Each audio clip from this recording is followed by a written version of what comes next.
This long evolution, driven by member states, has fine-tuned our unique model to support inter-American development.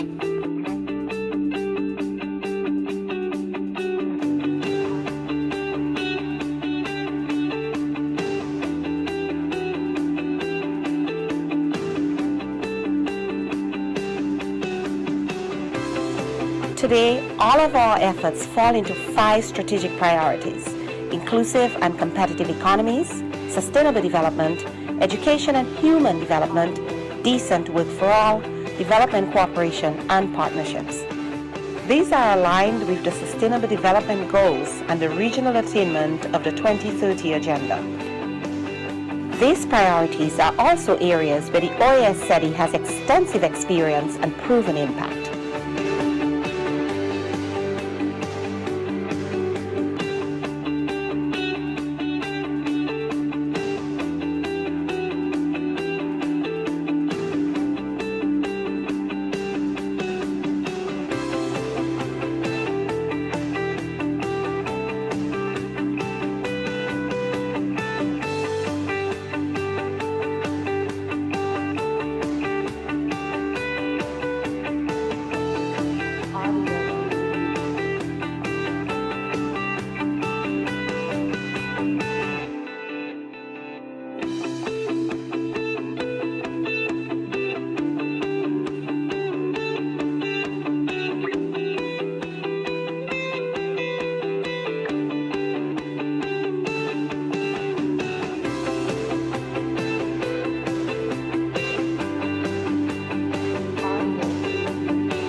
We have come a long way.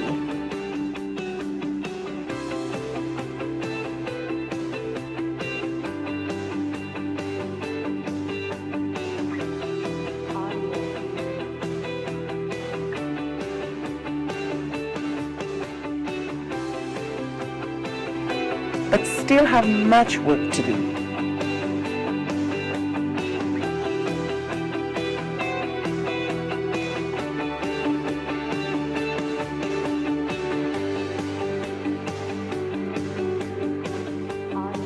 "70 years ago, an inter-American dream and promise was enshrined in the OAS Charter. We can deliver on this promise.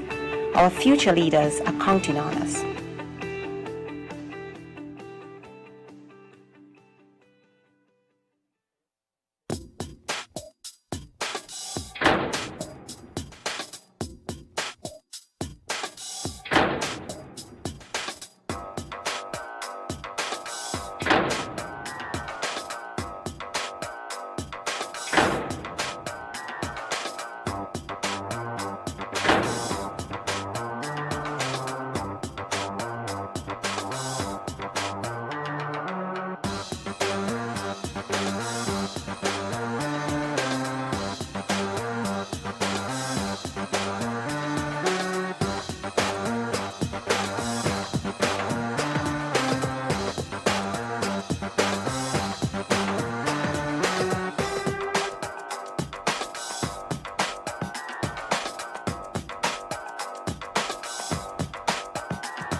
Me and my kids have been there for over an year right now. And children are friends. It doesn't matter where they come from.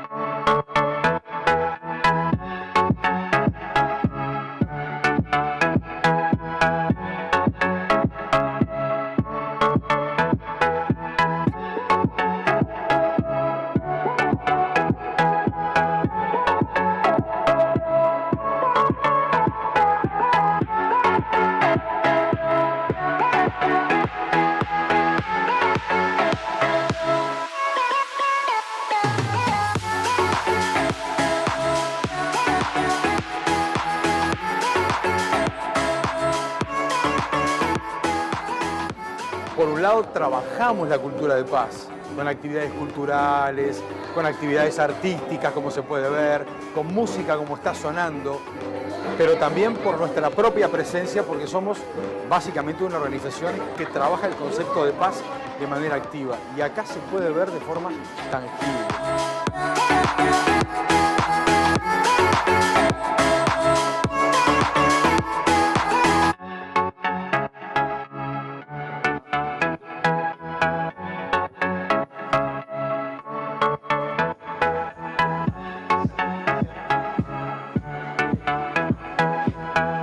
Nosotros estamos en una zona netamente selvática. La línea de adyacencia va desde el norte hasta el sur, va desde Modesto Méndez hasta Aguas Turbias, tanto en el norte como en el sur. Esta línea tiene 215 kilómetros de extensión.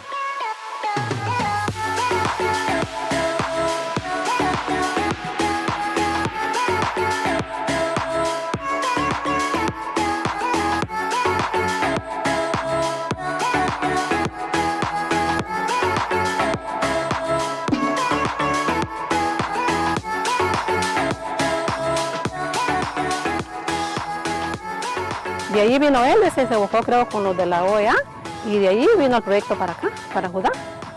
Y fue que lo dieron el terreno, y lo dieron todo que era mano de obra, y el material para hacer las casas que están ahorita. Y por ese motivo estamos aquí viviendo todavía.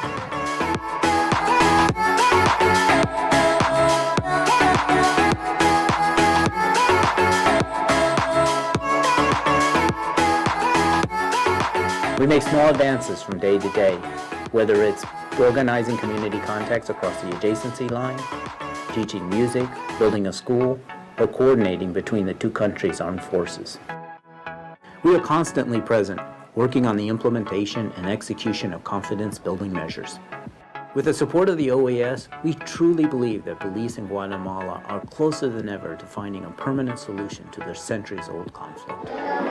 Children will be children, and they have harmony. They don't see each other as a different country, but they see each other that they're growing together.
Esta organización es el guardián regional en defensa de la democracia, la libertad y los derechos humanos.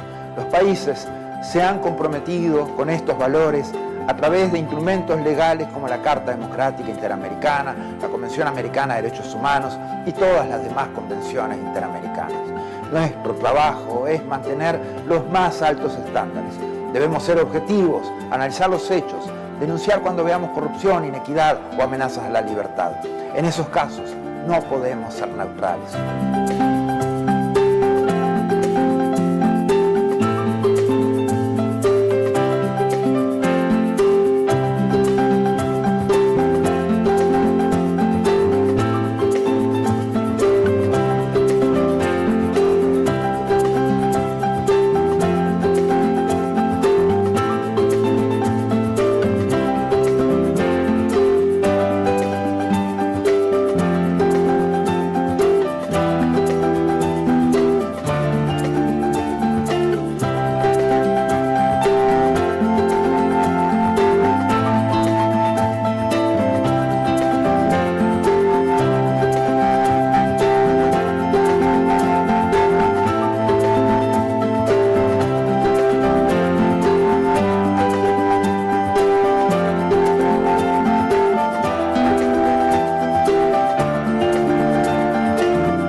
More than 100 years since the inauguration of this building, the OAS headquarters, our institution still brings together the peoples of the Americas to address our responsibilities as a partnership of nations. As we look to the future, our work must also focus on the construction of a positive agenda that continues to favorably impact millions of lives every day.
Development cooperation has always been a priority for the OAS.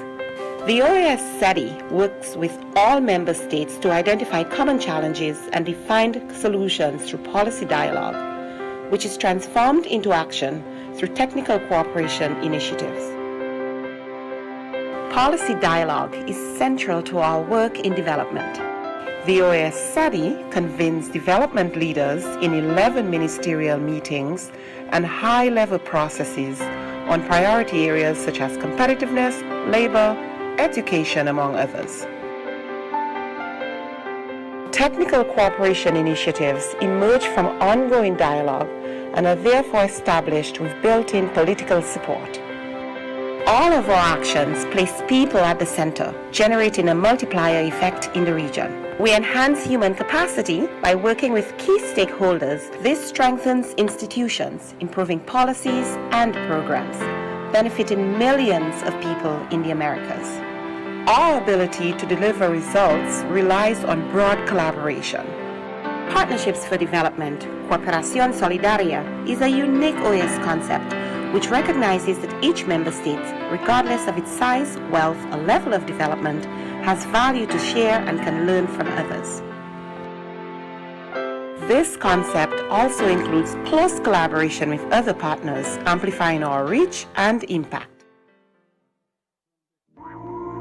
As we mark 70 years of work on development, we take a look back.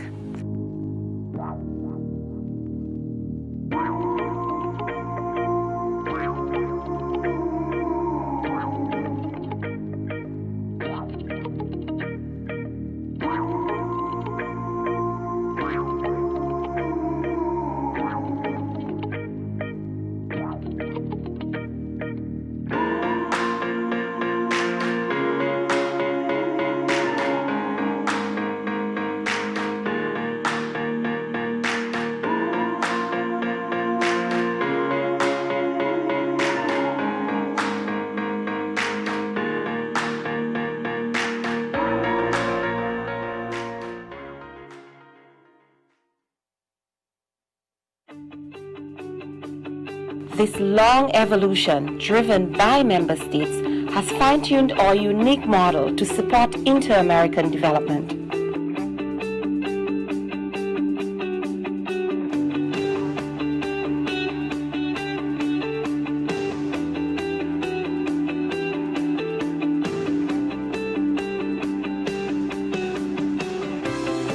Today, all of our efforts fall into 5 strategic priorities: inclusive and competitive economies, sustainable development, education and human development, decent work for all, development cooperation and partnerships. These are aligned with the Sustainable Development Goals and the regional attainment of the 2030 Agenda. These priorities are also areas where the OAS SETI has extensive experience and proven impact.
We have come a long way.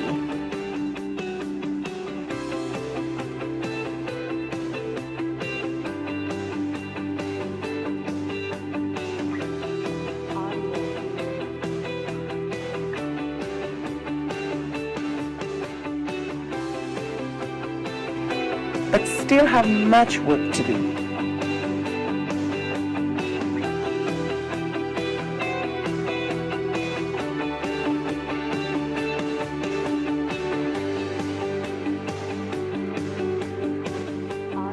"70 years ago, an inter-American dream and promise was enshrined in the OAS Charter. We can deliver on this promise. Our future leaders are counting on us."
Me and my kids have been there for over an year right now.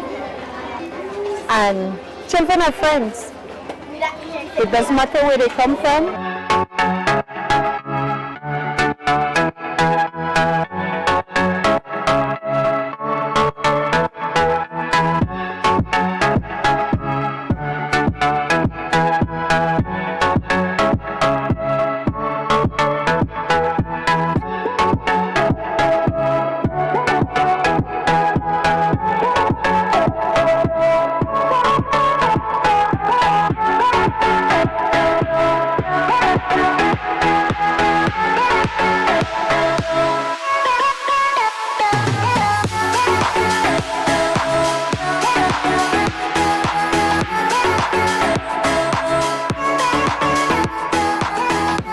Por un lado, trabajamos la cultura de paz, con actividades culturales, con actividades artísticas, como se puede ver, con música como está sonando, pero también por nuestra propia presencia, porque somos básicamente una organización que trabaja el concepto de paz de manera activa, y acá se puede ver de forma tangible.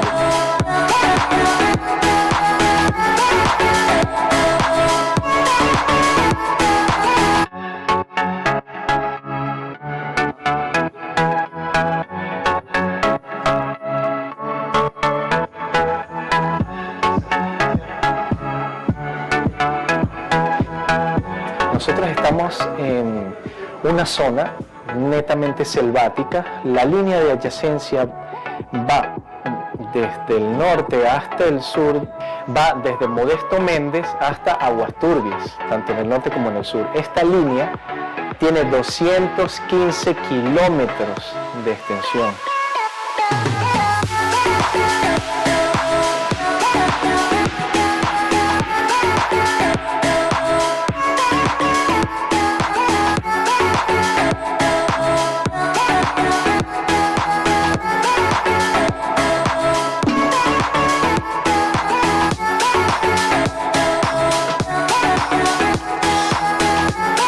De ahí vino él, se buscó creo con los de la OEA y de ahí vino el proyecto para acá, para Judá.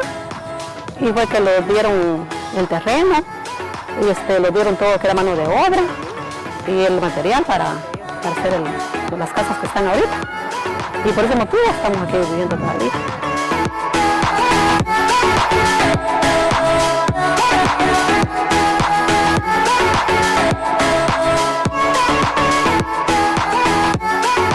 We make small advances from day to day, whether it's organizing community contacts across the adjacency line, teaching music, building a school, or coordinating between the two countries' armed forces.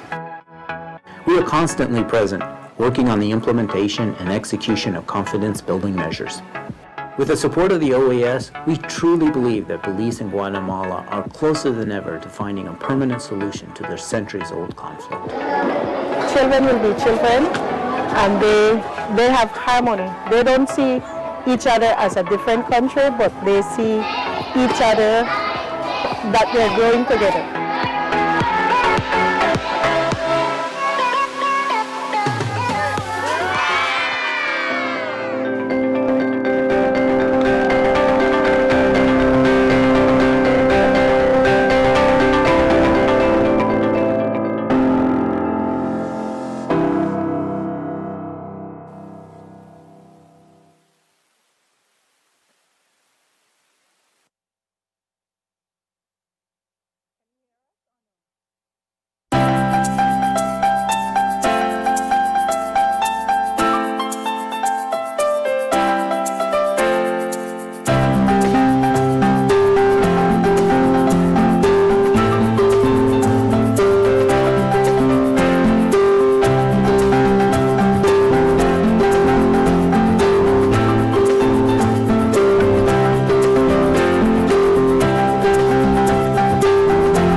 Esta organización es el guardián regional en defensa de la democracia, la libertad y los derechos humanos. Los países se han comprometido con estos valores a través de instrumentos legales como la Carta Democrática Interamericana, la Convención Americana de Derechos Humanos y todas las demás convenciones interamericanas. Nuestro trabajo es mantener los más altos estándares. Debemos ser objetivos, analizar los hechos, denunciar cuando veamos corrupción, inequidad o amenazas a la libertad. En esos casos no podemos ser neutrales.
more than 100 years since the inauguration of this building, the OAS headquarters, our institution still brings together the peoples of the Americas to address our responsibilities as a partnership of nations. As we look to the future, our work must also focus on the construction of a positive agenda that continues to favorably impact millions of lives every day.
Development cooperation has always been a priority for the OAS. The OAS SETI works with all member states to identify common challenges and define solutions through policy dialogue, which is transformed into action through technical cooperation initiatives. Policy dialogue is central to our work in development. The OAS SETI convenes development leaders in 11 ministerial meetings and high-level processes on priority areas such as competitiveness, labor, education, among others. Technical cooperation initiatives emerge from ongoing dialogue and are therefore established with built-in political support. All of our actions place people at the center, generating a multiplier effect in the region. We enhance human capacity by working with key stakeholders. This strengthens institutions, improving policies and programs, benefiting millions of people in the Americas. Our ability to deliver results relies on broad collaboration. Partnerships for Development, Cooperación Solidaria, is a unique OAS concept which recognizes that each member state, regardless of its size, wealth, or level of development, has value to share and can learn from others. This concept also includes close collaboration with other partners, amplifying our reach and impact. As we mark 70 years of work on development, we take a look back.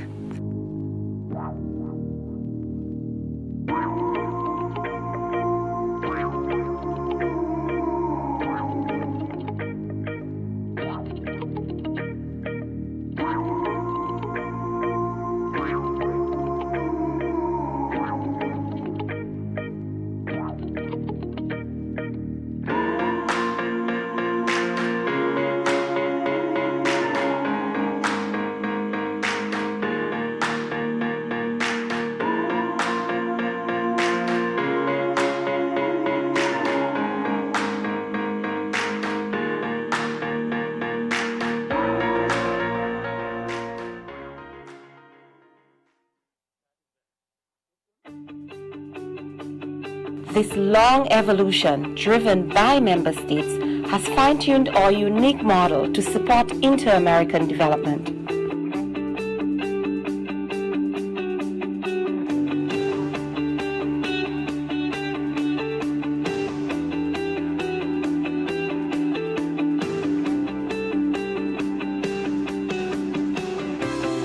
Today, all of our efforts fall into 5 strategic priorities: inclusive and competitive economies, sustainable development, education and human development, decent work for all, development cooperation and partnerships.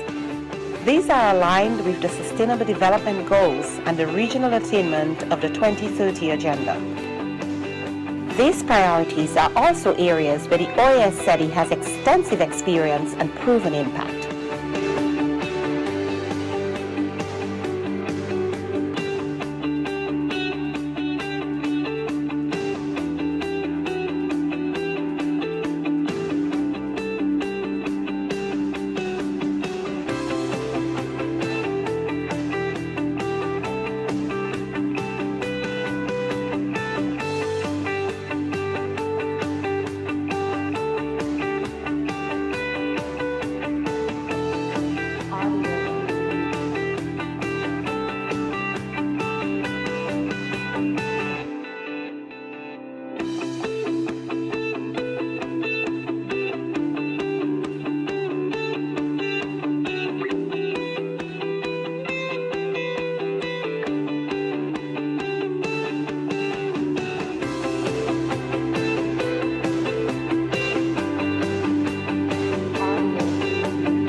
We have come a long way. El Salvador, the United States, Guatemala, Jamaica, Nicaragua, Panama, Peru, the Dominican Republic, St. Vincent and the Grenadines, and Suriname to start. Thank you, Chair. Thank you very much. Colleagues, the required quorum is established and we can proceed with the meeting. I would like to remind you that it is scheduled to run for 2 hours until 4 o'clock. So I would ask delegations to be brief in their interventions and to be as pointed as possible, as you normally are. I now submit for consideration the draft order of business, document CD/OD-101/20, revision 1. If there are no objections, the draft order of business is approved. Approved. Item 2 is approval of the 2019 annual report of SETI. Delegations will recall that during the meeting held on February 25th, 2020, SETI presented its 2019 annual report and its 2020 annual work plan. CD took note of the documents presented, and after the meeting, some delegations requested more time for their authorities to review the documents. During the CD meeting of April the 28th, a deadline was set for SETI to distribute a revised version of both documents, with 2 weeks after distribution for member states to present comments. The Secretariat received comments from Guatemala on April the 6th on the 2019 annual report, and along with the comments made by Brazil, revised the report and distributed it on May the 8th. Since then, no additional comment has been received. I therefore consider that delegations are ready to proceed with approving the 2019 annual report of SETI, document CD/doc.283/20, Ref 1. I offer the floor to delegations that may wish to intervene.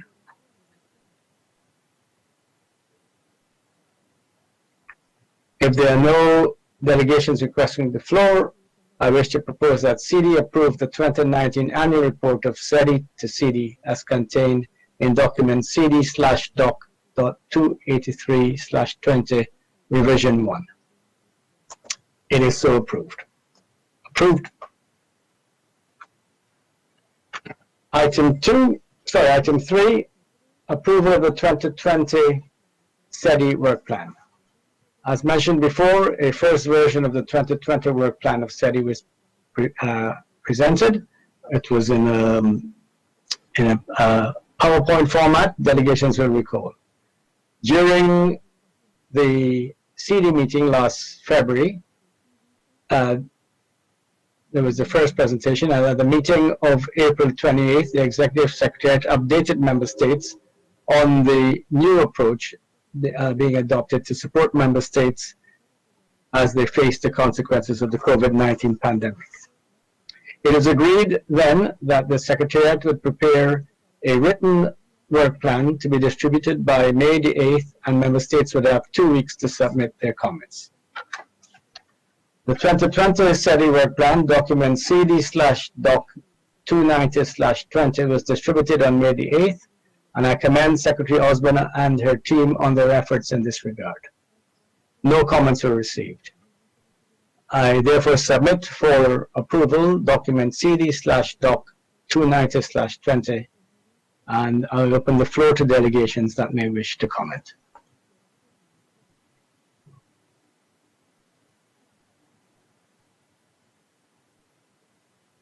If there are no delegations requesting the floor, I wish to propose that CD approve the 2020 SETI work plan.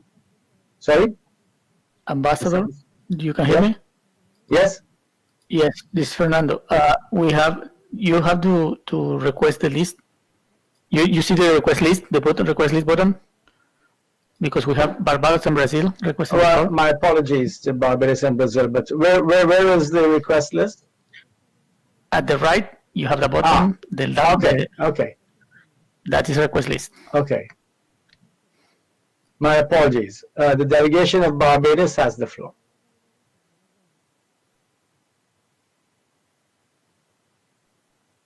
Thank you, Chair, and good afternoon again, colleagues. I just wanted to inform that the Caribbean member states of the OAS did submit comments on the 2020 work plan. This, notwithstanding, this is not an objection to the approval of this plan today. I just hope it will serve, our comments will serve as a source of conversation and fuller ventilation of some of the activities outlined in the work plan and how we plan to work forward in a post-COVID environment. Thank you. Ms. Dungs, could you say when your comments were submitted? They were submitted today. Well, there hasn't been any time for the be circulated. I understand that. Would you like to give us the key points that you raised? Not at this time. Not at this time, Chair. But you don't see any problem with moving ahead with approval of the document? Okay, no, I'm not objecting to the approval. I'm not objecting to the approval of the document. No. Okay, thank you very much for that clarification. The delegation of Brazil has the floor.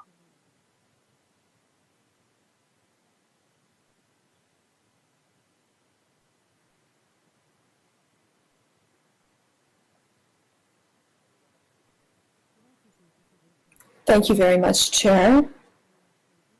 Thank you to SETI for presenting this work plan for 2020 as was requested by member states at our previous meeting. We know that this has been distributed in the 4 languages of the organization, and it explains what the actions will be to support member states in addressing COVID-19. I see that this document was presented today in the morning, so I'd like to use this opportunity to commend the Executive Secretariat, Kim Osborne, for all of the work that she has done to adapt SETI's work to facing the pandemic. It is important to adjust our work so the activities organized must always take into account the needs of member states and the organization's capacities. We have had several virtual seminars which have enabled us to share best practices for member states and also to disseminate the work of the organization so that we can have more visibility. I think it is also important for the organization to have intergovernmental meetings that examine the activities that we need for cooperation and continue activities that were started before the pandemic. The Inter-American Conference of Ministers of Labor was able to examine how to move forward with the network and the annual meeting. The development pillar of the OAS needs to be adapted in light of the pandemic, and this affects all other areas. And governments need to do this work on their own as well. In addition to virtual seminars, we need to make sure that CSOs and the private sector can also be part of this work. None of my comments aim to take anything away from the work plan, which has excellent objectives, but just in terms of procedure, we believe that it is important to take into account the practices we have used for previous work plans and see how they can be adapted to the current circumstances. Thank you very much. Thank you very much, Brazil. The delegation of Mexico has the floor.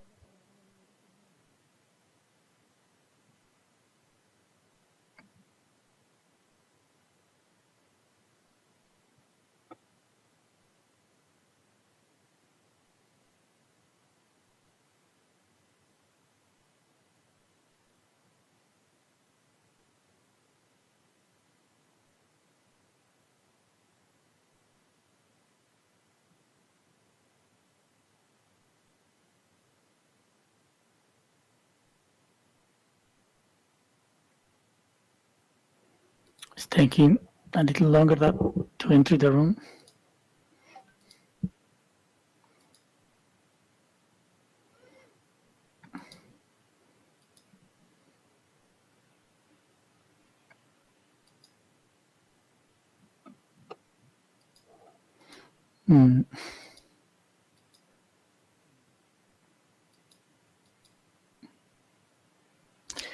No, no está entrando a la sala. Señora de México, si puede reiniciar Chrome, o si no estoy...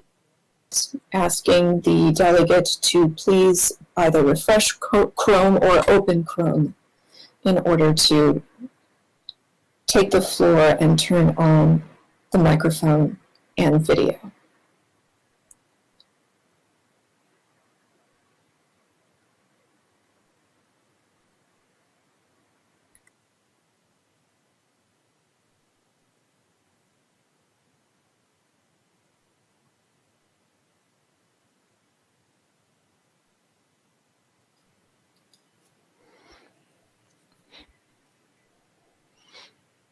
There you are. Ahí. Ahora tiene que activar cámara y micrófono.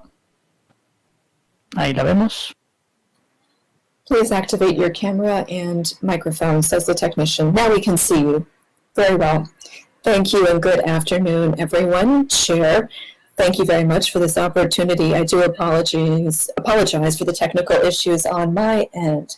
With regard to the work plan, Chair, for Mexico, it is very important for initiatives to be included to address the health, economic, and social crisis caused by the COVID-19 pandemic and the various areas of actions. We would like to suggest that all bodies of the OAS align with these activities to avoid any duplication of efforts. We welcome the presentation of this work plan, and we join consensus, and we take note of whatever member states decide to do. Thank you very much. Thank you very much. I see no other requests for the floor. I therefore wish to recommend that the comments of member states be noted, and I propose that CD approve the 2020 SETI work plan as contained in document CD/doc 290/20. If there are no objections, it is so approved. I now move to item 4, update from the Secretariat on work being undertaken on SMEs, competitiveness, and education. I'm pleased to recognize the Executive Secretary who will provide an update on the work being undertaken by the Executive Secretariat. Ms. Osborne, you have the floor. Thank you, Chair, and good afternoon, ambassadors, delegates. It is a pleasure to be back with you again for another virtual CD meeting. Chair, SETI's work over the last few weeks has centered around workshops, e-workshops, roundtables, e-seminars, online meetings with partners, with member states, and with the various subcommittees and working groups as necessary to ensure that we continue to deliver results to our member states over this period. Chair, the number of attendees at some of the webinars and e-seminars that we have held clearly indicates that the substance that is being provided, the information is substantive, and there's tremendous value in what is being shared. I will just cite one example. On the webinar, the e-seminar that we had over a period of 3 days last week, on Monday the 18th, the 19th, and the 20th. Monday the 18th, we had a total of 879 participants. On Tuesday the 19th, 1,306 participants, and on the 20th, 566 participants.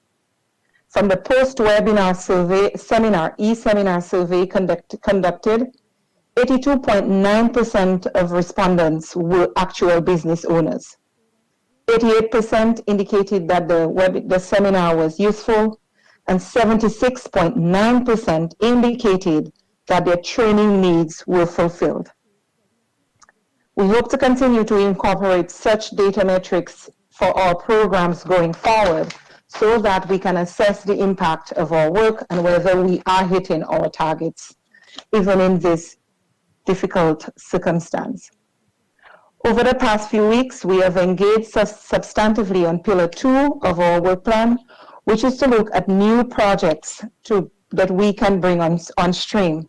As such, we've developed several proposals for funding with the intention of seeking new partners and bringing in additional resources.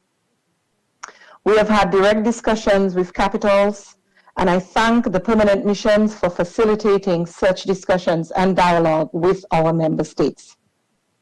Chair, this is just a brief introduction, and with that, I would like to give the floor to the directors to present a very brief, succinct summary of their work on the specific areas you mentioned. And as always, we remain open to a discussion and dialogue with member states on areas of need as we try to navigate this unprecedented crisis. I will first give the floor to the Director of Economic Development, Ms. Maryse Robert. Yes, please proceed. Dr. Robert, you have the floor. Thank you, Chair. Good afternoon, delegates. Let me first highlight some of our programs and recent activities, how we've been working to assist member states in their response to the COVID pandemic. Let me begin with competitiveness. We have the REACT COVID-19 Ideas Accelerator. It's a platform. Its purpose is to collect and share innovative products and services that are solution-oriented to address some of the most pressing needs generated by the pandemic. Anyone can submit information to be analyzed and then featured at the accelerator. We have currently available 140 initiatives. Let me give you a few examples. For example, a non-contact thermometer that uses artificial intelligence developed in Brazil. Open source low-cost ventilators being developed in Medellin. The contribution also include a biotechnology research project 3D printed masks, and innovative personal protective equipment. We have received contributions from 22 countries, and we have also had over 1,000 visits to the site. Also on competitiveness, we have a project called Data-Driven Decision-Making Tools for Economic Recovery Post-COVID-19. The objective of this initiative is to provide member states with access to updated information to support decision makers responsible for designing, prioritizing, and implementing policies and programs to reactivate economic activity in their country in response to COVID. This is being implemented in Ecuador, the new chair of the Inter-American Competitiveness Network, the RIAC, for 2020 and 2021. I just want to say here, thank you to Ambassador Hativa and the team at the Permanent Mission for their support for the RIAC and their guidance on our work on competitiveness. So in the case of Ecuador, the General Secretariat is collaborating with the Ministry of Production to conduct a technical analysis of the export sector to review the vulnerability at the level of companies, product, and sectors. The technical report will also analyze the capacity of businesses and sectors to function and survive throughout the duration of the disruption due to the pandemic. We will also look at the resilience of the main export capacities of Ecuador. All of this with a view to assisting the government of Ecuador in taking decision in terms of policies and programs to support the productive sector in Ecuador. We have another program also related to data-driven tools, the Caribbean Tourism Data Analytics for Decision Makings for COVID Recovery. By looking at several variables such as source, market trends, accommodation, cruises, destination readiness, the number of commercial airlines before, during, and after contingency, and several others. The objective here is to assess, again, the degree of vulnerability of Caribbean tourism company with respect to the decrease in the number of tourism in the region as a result of COVID, and provide inputs to support the economic recovery of the sector and the region. The result will also provide information on workers with a higher relative risk of job losses due to COVID-19 by sector and subsector, and what are those that have the greatest vulnerability and the greatest resilience. Again, to assist policymakers in taking decisions to support the tourism industry, which is, of course, essential to the region. Now, let me move to SMEs, small businesses. The OAS MSME digitization plan has now been implemented. It was being implemented in 9 countries. As you know, the survival rate of SMEs was very low before COVID, and it's actually lower now. So the challenges are with us even more so right now. Because the pandemic has accelerated the trend, the difficulties of the SMEs all over the world, including, of course, in Latin America and the Caribbean.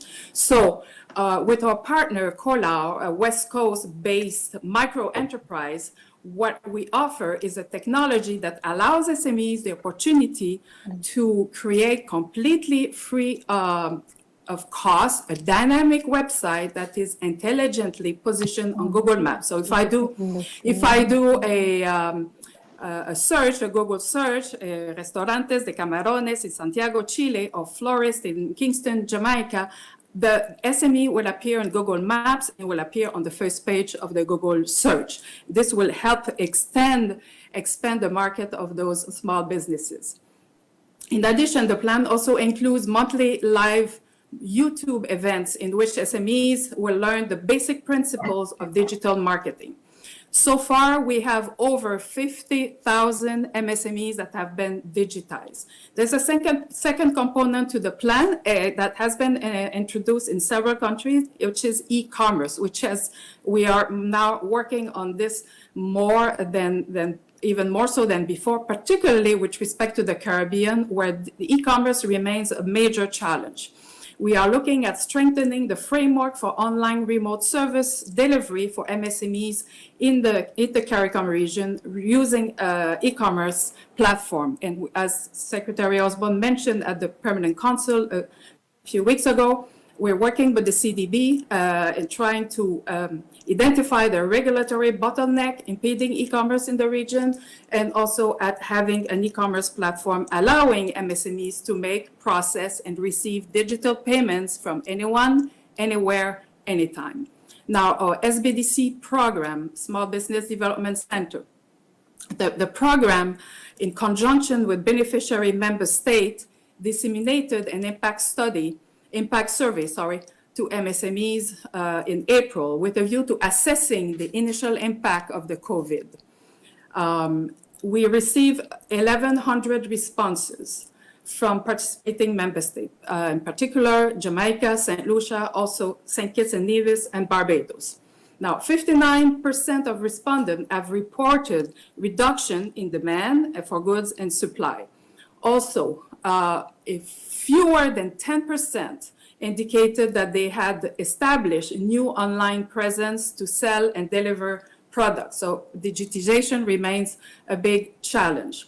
Now, supply chain disruption, depending on the sector, but it's particularly important for agro-processors, for agricultural related businesses, retail distribution, manufacturing, and food services. On average, 46% of respondents have reported temporary reduction to staff, but 43% of respondents anticipated the reduction of staff by 1 or 2 employees over the long term, which is worrisome in small economies, the fact that there are so many SMEs in those countries. So in order to address some of those issues, my colleague René Penko, who is the lead for our Caribbean SBT program, which is funded by the U.S. Permanent Mission, has developed a number of courses in partnership with other organizations such as 10 Habitat, PricewaterhouseCoopers, Caribbean Export, Moody's, the Ransom Center, Compete Caribbean of the IDB, and the Caribbean Tourism Organization on issues such as digital marketing, business continuity planning, and cybersecurity for small businesses. This is an issue that is becoming even more important during the pandemic. Financial management strategies and strategies for MSMEs in the tourism and festival industries.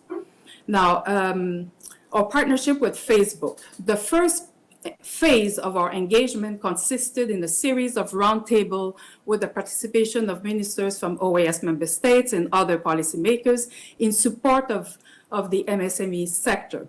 The objective of these roundtables was to share experiences, policies, programs, and possible solutions so that MSMEs continue to operate and recover from the COVID-19, from the economic crisis. These roundtables were followed by brief presentations on online Facebook tools, which can be useful to MSMEs.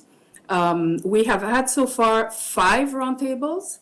The next one is next week on June 2nd at 11 p.m., available on the OAS Development Facebook page. Yesterday, we received the numbers. Collectively, the 5 first roundtables had more than 62,000 viewers. Next, what is next for our partnership with Facebook? Well, we are working with them at identifying tools for assisting SMEs. Director, that's 10 minutes. Could you please wrap up? Yes, I have 10 seconds. Exploring new e-commerce tools and other tools for assisting SMEs in marketing their products. Thank you, Chair. Thank you very much. Is it Director Springer next? Yes, Director Springer. Mr. Springer, you have the floor.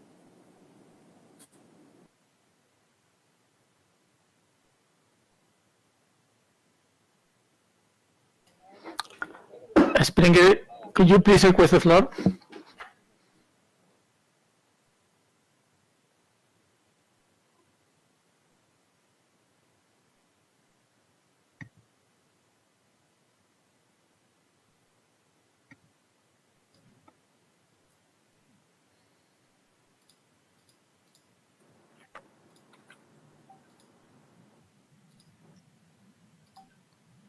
Okay, we can see you. And we can hear you. Good afternoon, everybody, and it's good to see many of you again, all of you again. Well, first of all, we've been adopting a three-pronged strategy. Mr. Springer, you have your hand in front of the camera. There you go. We can see you and we can hear you. Well, yes, we've been working on a three-pronged strategy over this telework period. In the first instance, we are focusing on completing our existing project portfolio. These are projects that we have legal obligations to implement, and so we are proceeding with these projects. There are 8 major projects that we're implementing at the moment, and what we have done to ensure that our work can proceed is that we have strengthened the capacity of our field offices, our field agents, our partners, critical partners. We've provided them with teleconferencing facilities and other remote hardware and software to enable them to implement their projects. Additionally, in the second instance, we're also working on the design of new projects to help our member states to respond either directly or immediately or in the long term to the COVID situation. And our focus in all of this is to help to our member states to build resilience to future shocks that they may experience. We developed 2 major projects in that respect. Unfortunately, one of the projects did not move to execution because we were undercut by a competing organization on the ICR.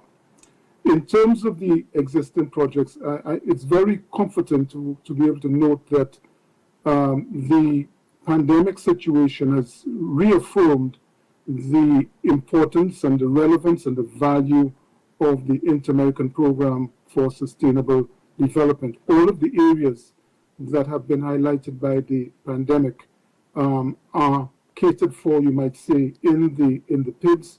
Whether you look at it from the role of energy, empowering hospitals and facilitating telework, to addressing biological hazards as part of disaster preparedness and response, to inclusive decision-making as a kind of bedrock of resilience building in our member states.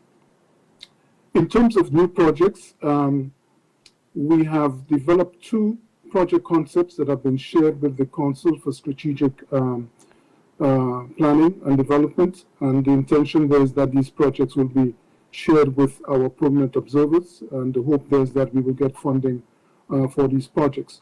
One of these projects aims at strengthening the platform for geointelligence or geographic information systems.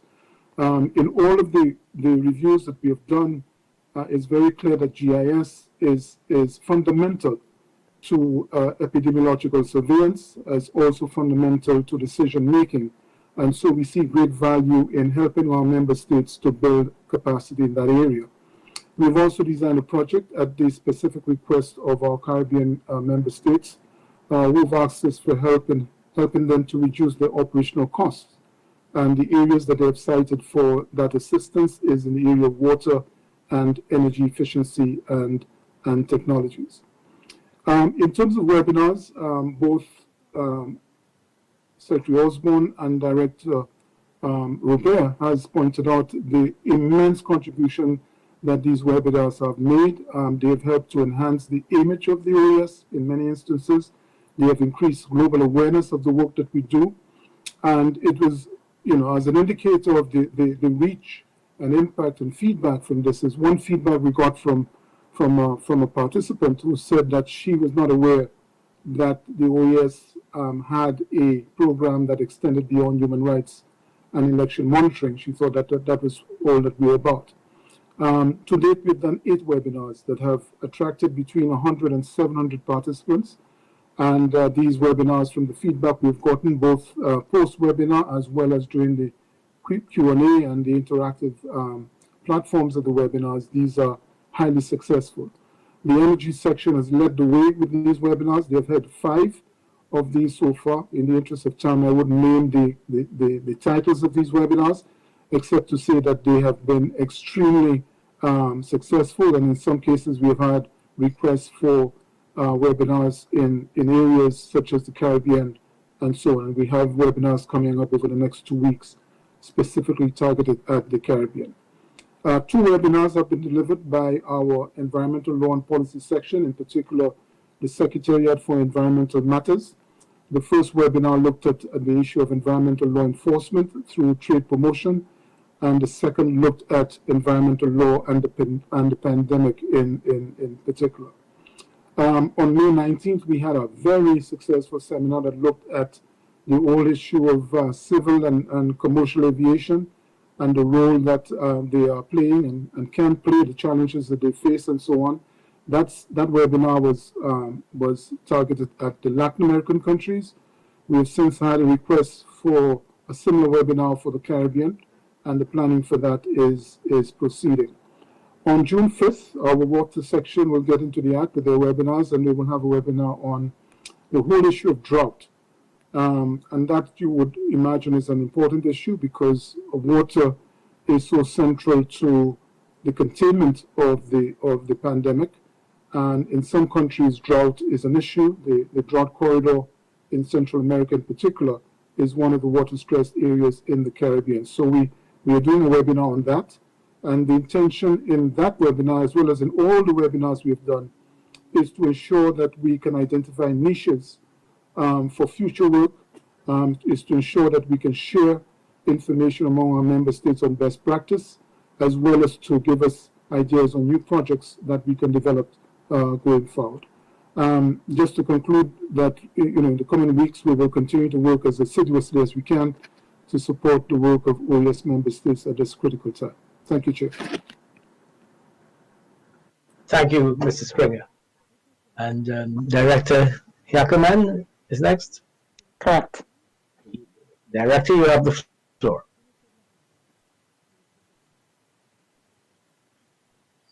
Gracias, señor presidente. El jueves pasado se cumplieron 100 días desde... Thank you, Chair. 100 days ago, the WHO talked about COVID-19 for the first time. The pandemic caused by this virus is affecting the Americas at a time when we are addressing structural problems. In late 2019, we already had 60 million unemployed people. And if the recession goes beyond 2020, that number could go up by 43 million. Due to COVID-19, children and young people all over the region are out of school and universities. According to UNESCO, this is affecting 70% of the student population in the world. Many students around the world are affected by the closure of schools. This is an external shock, which is quite different from a natural disaster that could destroy physical capital. This affects human capital. It is a crisis that deepens inequalities. Let me share with you what we are doing at SETI. Our efforts to support governments in the area of employment are focused on our ministerial process, specifically the Inter-American Conference of Ministers of Labor, and our network. From the beginning of the pandemic, our goal has been to support ministries of labor in responding to the crisis. We are in constant contact with them, and we have 2 initiatives that we are carrying out. First of all, we have a response portfolio for ministries of labor regarding COVID-19. This was launched on April 2nd, 2 weeks after the lockdown was declared with almost 60 measures. Today, ministers can find more than 180 measures related to employment, healthcare, and the safety of workers. Yesterday, we also launched a database with guidelines and protocols for the lifting of restriction measures and the return to work. We are systematizing work on guidelines all over the world. We have guidelines from Singapore, Germany, and other places to figure out how to work in the best way for COVID-19. We hope that this will offer tools for every country to do work and have its own protocols and guidelines. We also hope that this will help reactivate economic activity for millions of SMEs throughout the hemisphere. In terms of education, we are in constant contact with our advisory group. We have worked to address the effect of the pandemic in this area. We have 21 proposed actions that could turn into hemisphere level actions. Over the short term, SETI has created a space for ministers of education, and there are resources available from different partners, which include training programs. Next week, with the support of a particular program, we will have 28 new courses in English, 8 in Spanish, and a few in French and Portuguese. We also will have some videos that share experiences that have been discussed by the working groups. Some of them will be about the experience in South Korea, and we will also talk about lessons learned in the migration to remote education. We will also support the efforts of ministries of education to carry out their initiatives. All of this can be found on the Portal of the Americas, which, as you know, aims to strengthen educational or digital educational capabilities all over the hemisphere. And this could be very helpful to us during this pandemic. In July, we will be launching a digital network to share experiences, to promote collaboration, and strengthen information on digital education. The goal of this network will be to support the work of ministers of education in the region. In terms of the Pro Turo program, we are working in close collaboration with ministries of education to offer training programs to more than 1,200 teachers all over the Caribbean, including Barbados and St. Lucia. We are also working with other areas of the OAS, other departments, to help them go remote with their different training programs. In terms of our Inter-American Teachers Network, we are working with more than 25 teaching institutions as well as ministries and universities to carry out collaborative projects. Over the next few weeks, member states will be offering training programs, and we will also be speeding up scholarship funds for teacher education so that that can be done over the short term. We're also offering more than 14 webinars on this topic. In light of COVID-19, we have been in ongoing contact with universities in the region. In 2019, 66% of our programs were already growing, and we hope this effort will offer educational opportunities to young people around the world during this difficult time. Currently, around 80,000 students in Latin America and the Caribbean are enrolled in U.S. universities. In March, United States universities closed their physical spaces. As a result, their dormitories were evacuated, and many international students entered a period of uncertainty. They have online summer internships that were canceled, as were remunerated jobs. As part of SETI's effort to mitigate the impact of COVID-19, the ROW Fund is offering loans without interest to students who are currently completing their studies in the United States. We would appreciate your help disseminating this information. Speaking of universities, as you know, at the last meeting of this council, we talked about efforts being carried out to internationalize our region's universities.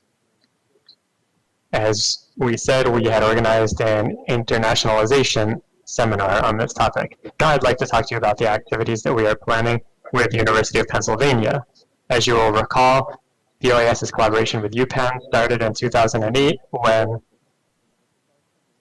Almagro got in touch with the University of Pennsylvania. The OAS has engaged in a close collaboration with the Council of Europe and its specific council on educational practices. The OAS and UPenn created a joint program for education. The goal of this education is to internationalize higher education institutions in our region. In addition to that, our objective will be to identify leaders in higher education, and we will also offer presentations, published articles, and share best practices about our work in order to disseminate this information. Mr. Chair, I would like to thank the member states, as well as their ministers, their ministries of education, and different partners like the Mission of the United States, which is providing its time to help bring our department's programs to fruition. Thank you very much. Executive Secretary. I now open the floor to delegations for their comments.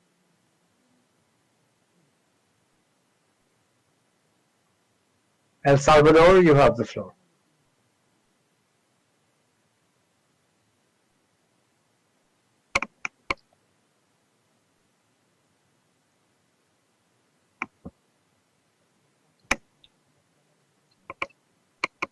Mr. Campos, you have to activate your camera and your microphone. Perfect, we can hear you. Thank you, Chair, and good afternoon to all. We would like to thank the Chair and the Secretariat for convening this meeting, as well as for circulating the meeting work documents.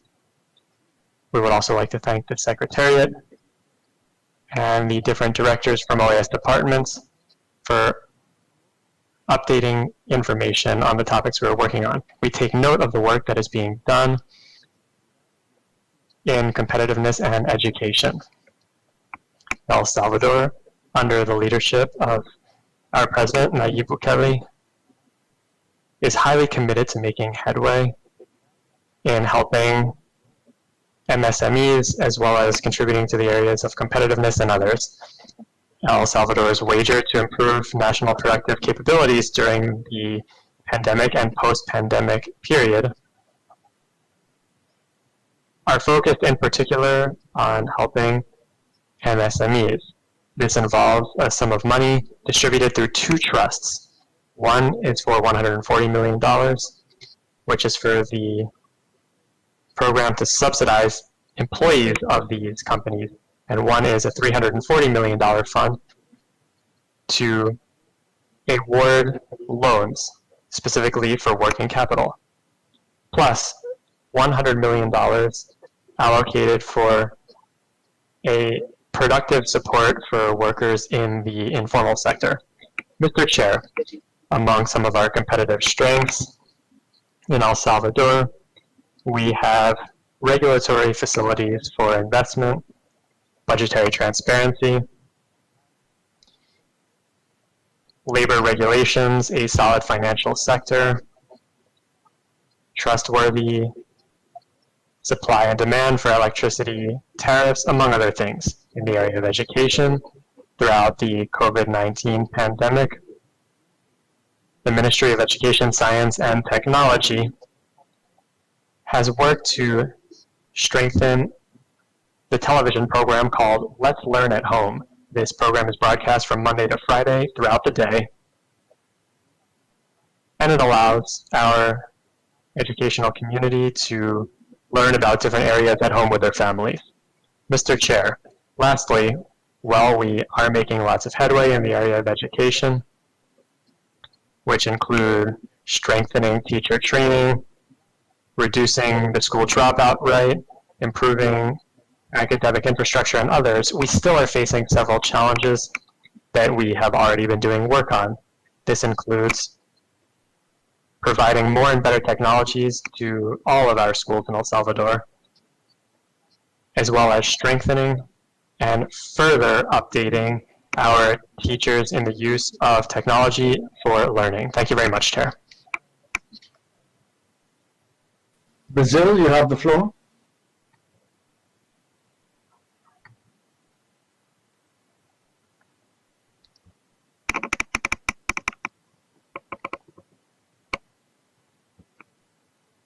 Thank you, Chair. We would like to express our gratitude for the presentations given by the three SETI directors. We would like to also commend SETI on the work that it has done as Technical Secretariat of the Inter-American Competitiveness Network and creating the platform for ideas. This platform provides an area for people to find out solutions developed to address the most pressing needs created by the pandemic. It helps people find ventilators, masks, it also provides information on testing and other things. With more than 100 initiatives at its different levels, this tool creates a valuable place for academic researchers, business people in the region, and government officials to find access to systematized information on new technologies and information that can help speed up national incentives. Brazil encourages this effort and pledges to continue working on this information accelerator. We also commend the work done to support different OAS scholarship programs to help students and to help the different areas of the student sector experience less of a burden due to this problem. Thank you very much. The delegation of Barbados has the floor.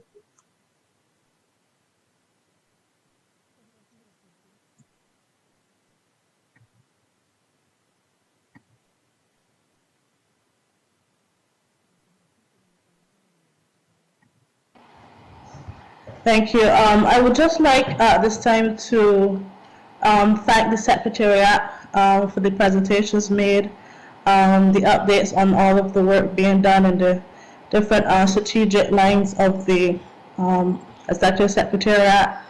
I think the Secretariat needs to be commended for all of the work is trying to do to assist member states during this pandemic to adjust their development plans accordingly. As I would have indicated earlier, CARICOM did have some comments on some of the initiatives being put forward, some of the new COVID-specific initiatives as well as ongoing initiatives. I would like to especially flag what was discussed with respect to the MSME digitization plan. I think that's especially critical at this time for our countries. I was glad to hear that apart from having access to a website that could be easily accessed in Google searches, that apart from that there was some work being done in terms of webinars to help develop our capacities of our MSMEs in terms of digital entrepreneurship. I think we would like to see some more. As was said, I was glad to hear that we're looking to work with CDB in identifying, as they said, bottlenecks in regulation with respect to e-commerce. And I think that's something that needs to be actively pursued, and we look forward to working with the Secretariat in that area. And in terms of webinars being offered to member states and to different institutions, I would just want to flag, and this applies not just to this area but to all of the webinars being offered by the Secretariat. I'd just like to flag, because we've had some concerns raised by some officials in our member states about some webinars only being offered in one language and not being able to actively participate in some of these training opportunities being offered. So I just want to reiterate that it's important that all member states can actively participate in these endeavors. But I do applaud the work being done so far. I also would like to speak to what was flagged by the Secretary as one of the initiatives being introduced specific to the COVID-19 pandemic, which is the REACT COVID-19 Ideas Accelerator. I think it's an interesting initiative. I just thought that it could be a bit more information on I'm understanding it to be an avenue for countries to access information. Well, I just wanted to know what other concrete actions were being derived from this initiative to perhaps create synergies among entrepreneurs, how to better collaborate in these areas, and the production of these products, products that are being in high demand during this time.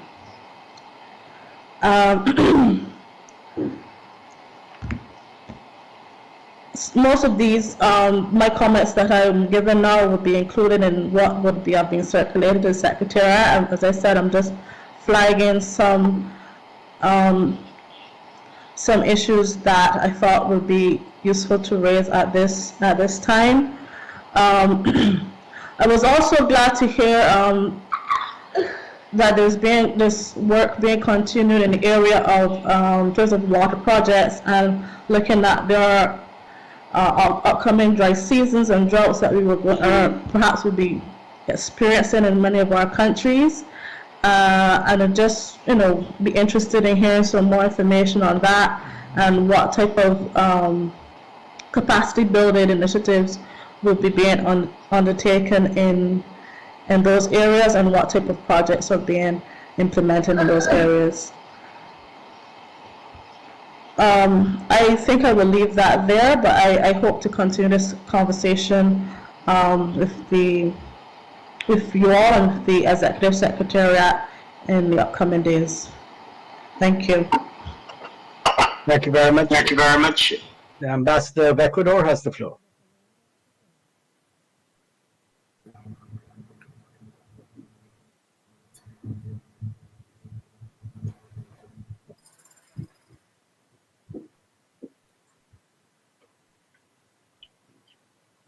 We can hear you, Ambassador.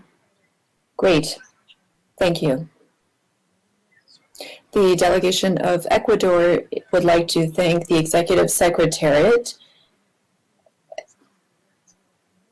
and Kim Osborne, all of her colleagues who presented information today on the work being done by SETI during this difficult time, as well as fulfillment of mandates, objectives, and initial results achieved for the work plan. In addition to all of the very productive webinars over the past few weeks, Ecuador believes that promoting multilateralism and solidarity is one of the most effective ways of addressing and overcoming the health crisis and addressing the devastating effects it has economically and socially, as warned by ECLAC and other financial institutions internationally. The OAS is a forum for the hemisphere to define policies and provide assistance to entities that provide official development assistance. Additionally, the region must move forward in a post-COVID competitiveness agenda that is able to address some of these structural issues through public policies in our countries. SETI helps coordinate meetings and best practices and provides support to MSMEs. There is a plan for digitization and competitiveness for the Americas, and we heard just a moment ago about the accelerator. These are some of these initiatives, or rather innovative solutions that we are seeing. MSMEs need our support, especially during this crisis. In a competitive society, states need a new development strategy to successfully address the challenge of the current health crisis and have a long-term vision in order to help the most vulnerable families and populations. That is why my country has created a digital ecosystem for over 2 million Ecuadorians. And this is to promote telemedicine and other services to promote human development and sustainable development. As our president said last Sunday in a report, President Moreno said that the national government will focus its actions on 4 main objectives during this exceptional time: strengthening the healthcare system, preserving the health of all, increasing hospital capacity, making sure that no one goes hungry, starting with the most vulnerable, protecting jobs, advocating for entrepreneurship and innovation throughout the economy, and optimizing public expenditures and transparency of public accounts. The Ministry of Education is carrying out efforts to support citizens, their well-being, and address the anxiety caused by the pandemic. And there are other measures being carried out to address other effects of COVID-19. During the virtual meeting that we had on May 15th, the Vice Minister of Foreign Trade spoke about productive work that is being done to carry out a pilot project proposed by SETI on competitiveness with a focus on vulnerability to address the impacts of the pandemic. And this was mentioned by Dr. Robert during her remarks a few moments ago. I'm also pleased to announce that Ecuador will be the pro-temporary chair of the Inter-American Competitiveness Network for the 2020-2021 period, with the support of SETI and very skilled staff.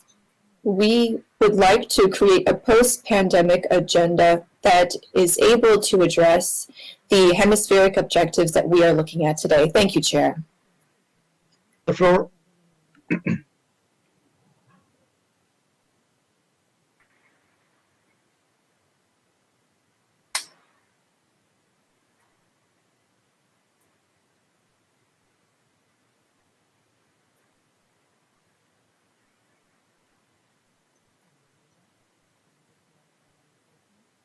Mr. Aravena, can you please activate your microphone and camera?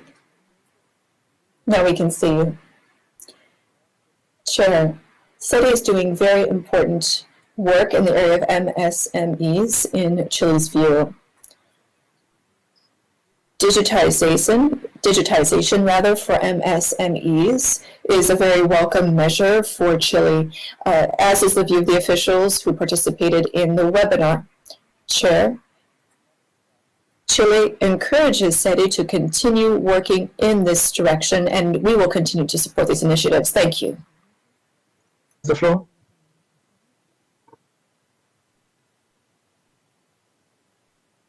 Thank you. You all. Costa Rica agradece la presentación. Costa Rica would like to thank the Secretariat for the presentation and the summaries of the work being done on SMEs. Costa Rica has actively participated and fully supports these initiatives of member states to carry out digitization programs to help fight the effects of the pandemic. I would also like to underscore that the Secretary was one of the first two that we have heard from today, and was one of the first to take action and see how contributions can be made to fight the pandemic. And this was the case from the very beginning. Specifically for the OAS, Costa Rica will continue its efforts to exchange best practices at the highest level and to support working groups in which it participates.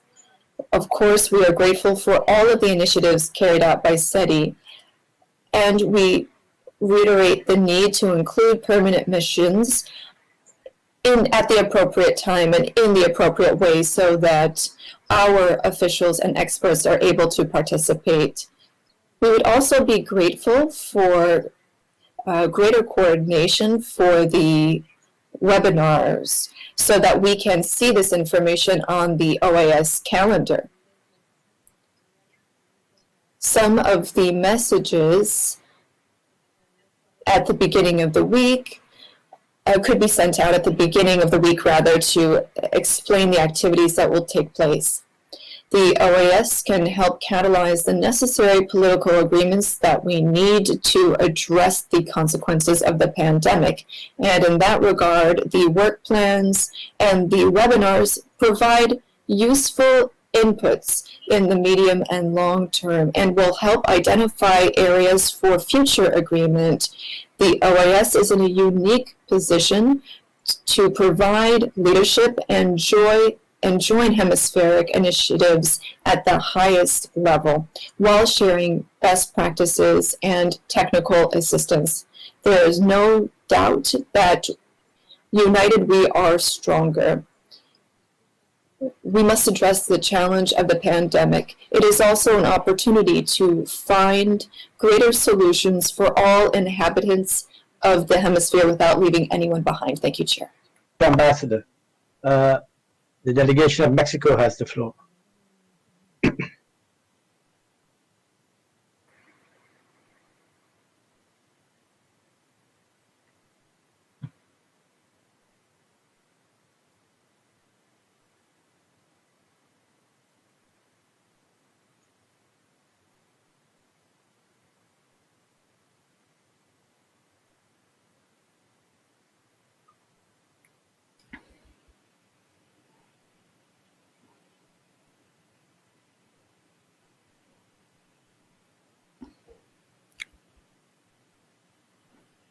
Está demorando un poco para entrar. Ya le conseguimos la palabra. Mexico is trying to re-enter and ask for the floor.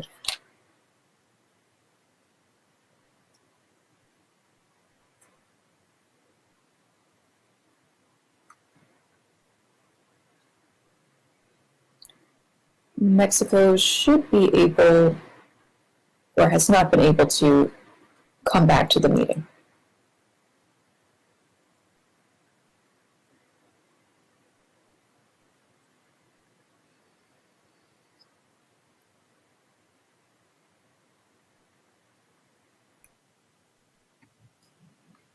Ya no la tengo en la lista ahora, embajador. Maybe. It's requested now, sorry. Okay. Please Let's see. proceed.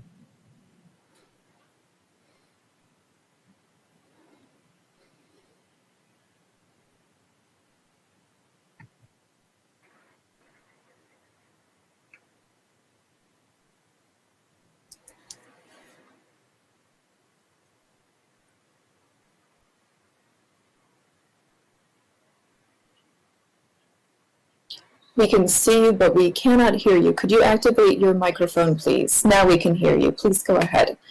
Thank you, Chair. Thank you for giving me the floor again. I just want to thank the directors for sharing their progress reports. The delegation of Mexico took part in some of the initiatives that were mentioned, specifically MSMEs, technology, and ports. Though we didn't hear a presentation about ports, which we thought was a bit unusual. For my delegation, the work of the Secretariat underscores one of the best areas of work that the OAS has to benefit the hemisphere, which is the ability to create spaces for collaboration and exchange of best practices at the hemispheric level.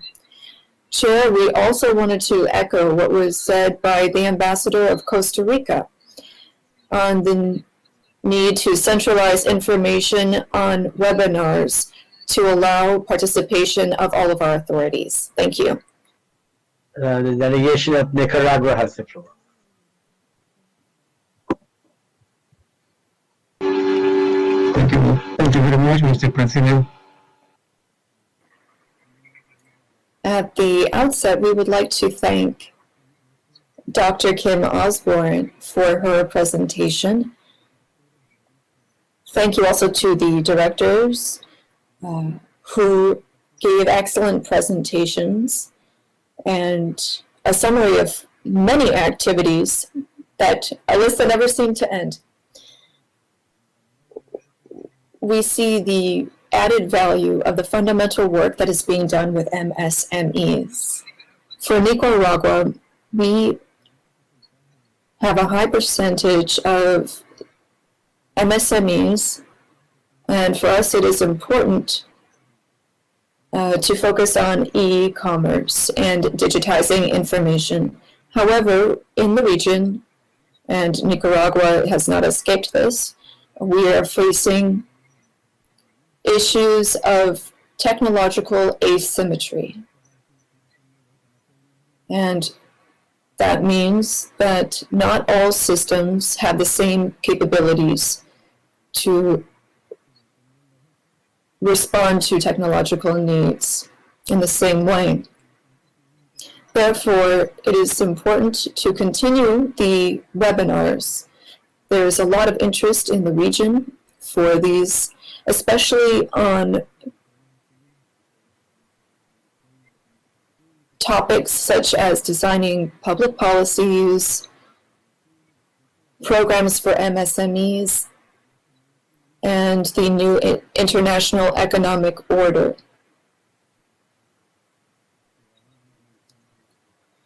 Especially as trade starts to open up again.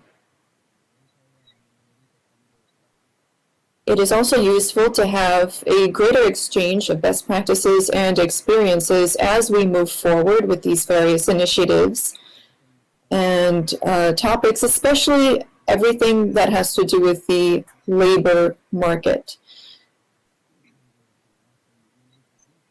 Goods and services, health protection, protection for various types of personnel. I think that this would be very interesting for a lot of countries. Tourism would also be a useful topic to address, depending on how tourism evolves and what modalities and protocols will need to be put in place based on experience.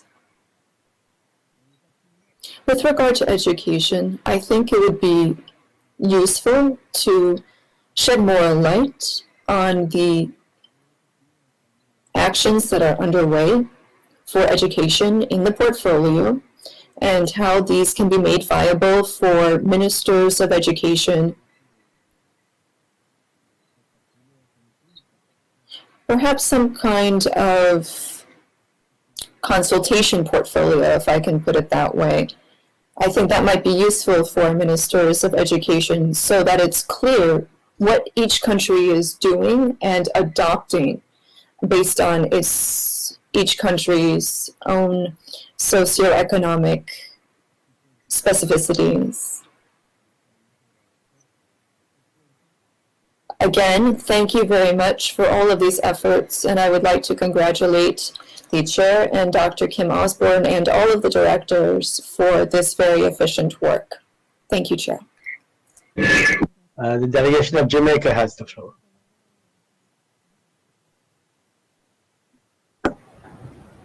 Thank you, Mr. Chairman. Ambassadors, alternates, good afternoon. Mr. Chairman, I take the floor to commend the presenters for their very informative presentation, and also to commend SEBI for its flexibility and commitment in responding to the COVID-19 pandemic through its updated proposal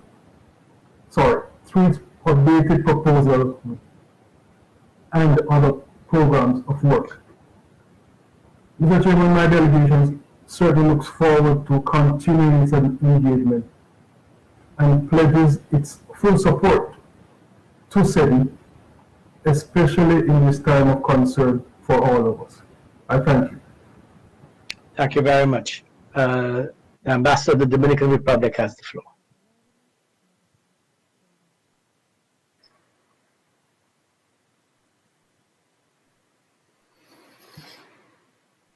Are you able to hear me?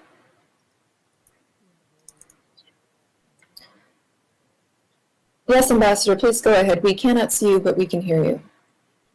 Can you see me now? Yes, now we can. Thank you. The delegation of the Dominican Republic would like to express thanks for the efforts that are underway. Thanks to all of the SETI departments. We express gratitude to all members of the SETI staff. We hope that all of the projects and programs that are being worked on currently will be of great benefit to our people in the Americas and will help us move forward given the current context. Thank you very much, Chair. I see no other requests for the floor. I therefore wish to propose that SETI take note of the update presented by SETI and the comments by member states, and we note the work being executed on small and medium-sized enterprises, competitiveness, and education. And of course, we express the hope that these activities can continue and bear greater fruit in the current crisis. And move now to item 5, updates by countries to host CD sectoral meetings. As we are all aware, our governments are facing challenges with regard to the availability of human and financial resources and the reallocation of these resources to support our citizens to address the health, economic, and social crisis caused by the COVID-19 pandemic. It is therefore understandable that some of the CD sectoral meetings programmed to take place during the next few months are being reconsidered. I therefore wish to invite the hosts of the forthcoming 4 CD sectoral meetings to provide an update on the status of the meetings. I offer the floor first to the representative of Argentina, host of 2 meetings programmed for 2020, the 12th regular meeting of the Inter-American Committee on Ports, already convened through a CD resolution, and the 21st Inter-American Conference of Ministers of Labor. The delegation of Argentina has the floor.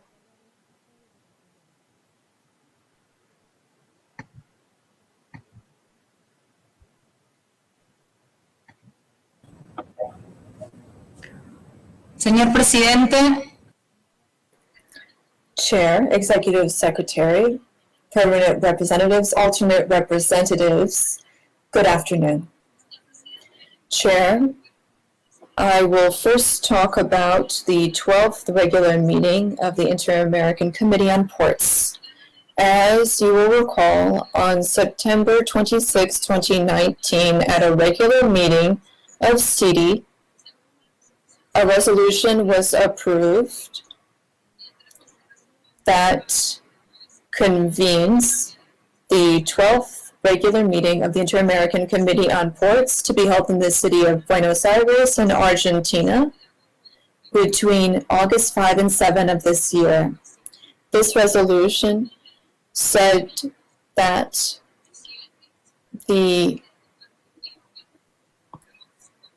under Chapter 7 of the budget, the resources would be available for holding this meeting. This past April, the Director of Ports of Buenos Aires, who is the president of SEEP, and given everything that has occurred with the pandemic and the transmission of the virus and the many issues we've seen with this worldwide pandemic and how it affects international events around the world, the director has said that the meeting must be postponed. In addition to other SEEP meetings, all 3 of those meetings were scheduled for August 5 to 7. It is proposed that those be held in May of 2021 instead. We would also like to announce that after undertaking relevant consultations with the relevant authorities, a consensus was reached that the 12th regular meeting of the Inter-American Committee on Ports would take place between 19 and 21 May 2021 in Buenos Aires. The President of Argentina is working with the Secretariat of SEEP to develop a new note to convene the 12th regular meeting of SEEP, and this will be presented at a later date to CD. At that time, we would ask that we be able to present on the progress that we are carrying out in SEEP. Chair, should I go on to the Conference of Ministers of Labor, since we are also hosting that? Yes, please go ahead. I'm sorry, before I do that, I would like to use this opportunity to thank all members of SEEP for their commitment and their willingness to take part in our dialogue. And special thanks to the head of the Secretariat and team for all of the efforts that were made to assist us. Now, with regard to the Inter-American Conference of Ministers of Labor, as we all know, this is one of the strongest ministerial processes that we have in city, not only because it's been going on for over 50 years, but because it has a governance structure and a great deal of support from ministers of labor throughout the region. I would like to inform you that on May 22nd, a virtual meeting of authorities took place to review and modify the work plan for 2018-2020, including the schedule for the conference, given the crisis. Various members of government took part in this: Barbados, Mexico, Ecuador, Chile, Canada, and Costa Rica. And again, I would like to thank them for their commitment and active participation. Also, the chairs of the two bodies of the conference, who were also able to represent employers, associations, and trade unions. And as a discussion was had about the best way to address the issue of the conference, to take into account the needs of governments, workers, employers, as part of the ministerial process during this time. The result of this exercise was that delegations agreed that the conference should not take place virtually. And so the decision was made to postpone the 21st Inter-American Conference of Ministers of Labor and to hold it in September of 2021 in Argentina, and this can, of course, be reviewed based on how the health emergency evolves. We decided then to modify the preparatory process for the conference in order to adjust it to the new dates that were decided upon. And the steps are as follows. In June and July of 2020, Argentina will work with the Technical Secretariat, and of course, in consultation with other authorities, will review the schedule and will present it to CD formally. I would also like to note that Argentina had already gave a presentation at the beginning of March on a draft schedule that included inputs from delegations for the preparatory meetings. At the meeting last Friday, it was decided that this plan would be kept in place, but it needs to be updated and revised to have a more specific focus on the post-COVID situation.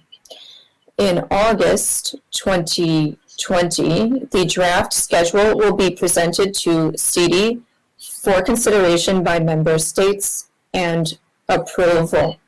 In September of 2020, once those preliminary steps have been carried out, a virtual meeting will be held with the working group for the conference at a meeting that was not included in the original plan, but it will be included now given the fact that the dates have been put off until 2021. Finally, in September of 2021, and we still don't have a specific date in September because member states have stated that what they want is for the ILO meetings to take place first. And those are scheduled for July 2021, and that's why September was chosen. Progress has been made on other activities for the Inter-American Network of Employment Administration. In the areas of bilateral cooperation, some of those activities will be postponed until 2021, and it's up to each bilateral partnership to decide how to organize those activities. With regard to the cross-cutting issue of gender, and that was a discussion that was supposed to take place in May in person, the Technical Secretariat is going to carry out the relevant consultations with SEAM in order to have a virtual program instead. It is also important to underscore that ministers of labor and the repository is being updated. Finally, Chair, I would like to thank you for this time. I would like to commend the Technical Secretariat for the excellent work being done and the invaluable support that we have gotten from Mr. Jacoman, as well as Maria Claudia Camacho and others. Thank you, Chair. The distinguished delegate of Argentina for her presentation and for updating us on the status of preparations for the two meetings to be hosted by Argentina. I note that a new draft resolution will have to be presented regarding the postponement of the meeting of the Inter-American Committee on Ports to March 2021. And I also know that Argentina is committed to keeping on top of plans in preparation for the Inter-American Conference of Ministers of Labor and to keeping this council updated. I now am pleased to offer the floor to the representative of Costa Rica, which is offered to host the 4th Inter-American Meeting of Ministers and High-Level Authorities on Sustainable Development. Costa Rica has the floor.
floor to the representative of Jamaica, host of the 6th Inter-American Meeting of Ministers and Higher Authorities of Science and Technology.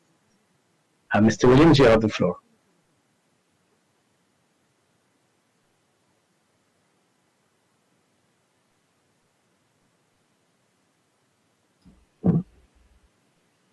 Mr. William, could you please request the floor?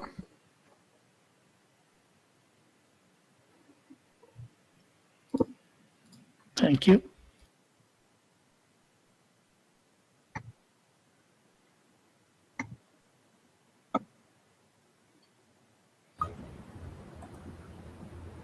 Have you given me the floor, Mr. Chairman?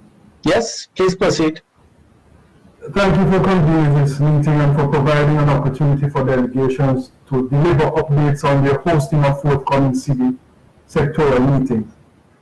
In this context, and as already known, Jamaica is scheduled to host the 6th Inter-American Meeting of Ministers and Higher Authorities of Science and Technology later this year in November. Much has happened since that decision was taken, including detection of COVID-19 in the vast majority of our countries in the region. Many lives have been lost, families negatively impacted, either through the loss of a loved one or the loss of income. In many instances, working from home has become the new norm, at least for the time being. Social distancing has been added to our everyday vocabulary, and the wearing of face mask added to our must-wear attire. It is against this backdrop that the government of Jamaica has continued its engagement with the Secretariat to host the 6th meeting of ministers and higher authorities with responsibilities for science and technology. Mr. Chairman, while Jamaica has been taking the necessary measures to mitigate the effects of the pandemic, the situation in the country and the wider region has become cause for concern. In the circumstances and given our inability to determine when the state of affairs will return to normalcy, we are proposing that the 6th meeting of ministers and higher authorities of science and technology be postponed to a later date. We suggest that, along with the Secretariat, we continue to monitor the situation with a view to agreeing to an appropriate date, possibly in 2021, for the safe hosting of this event. Additionally, Mr. Chairman, the Permanent Mission of Jamaica requests that the customary support from the Secretariat be made, including funding to support the ministerial in 2021.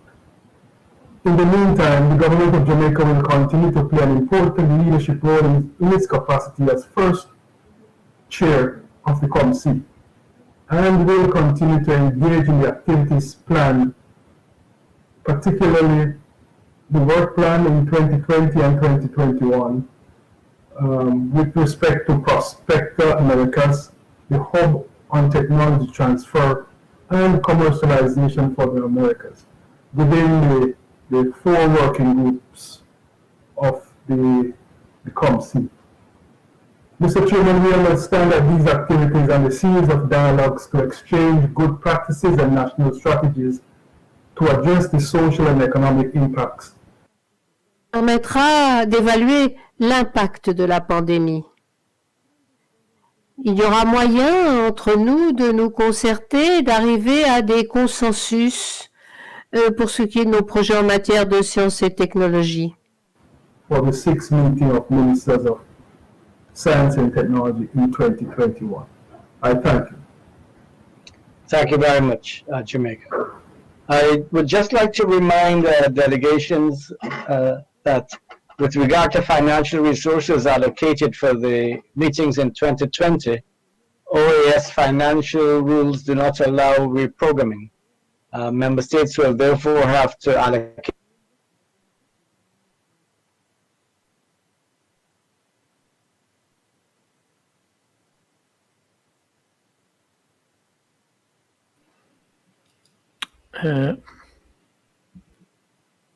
Embajador Insanali.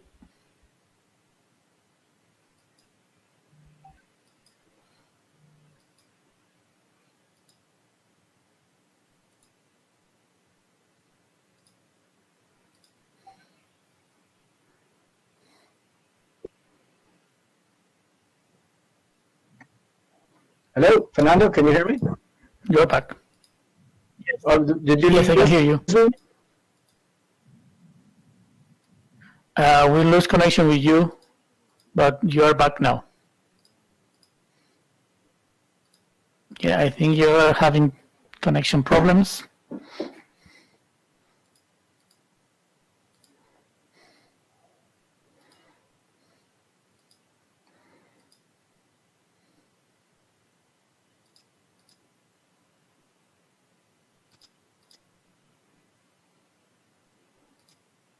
Ambassador, can you hear me?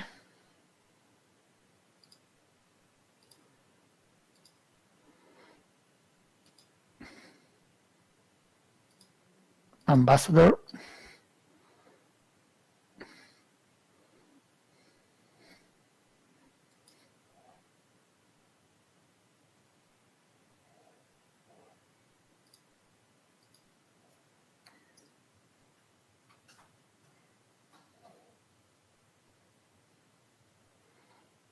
Maybe you're back, but I think you're having connection problems.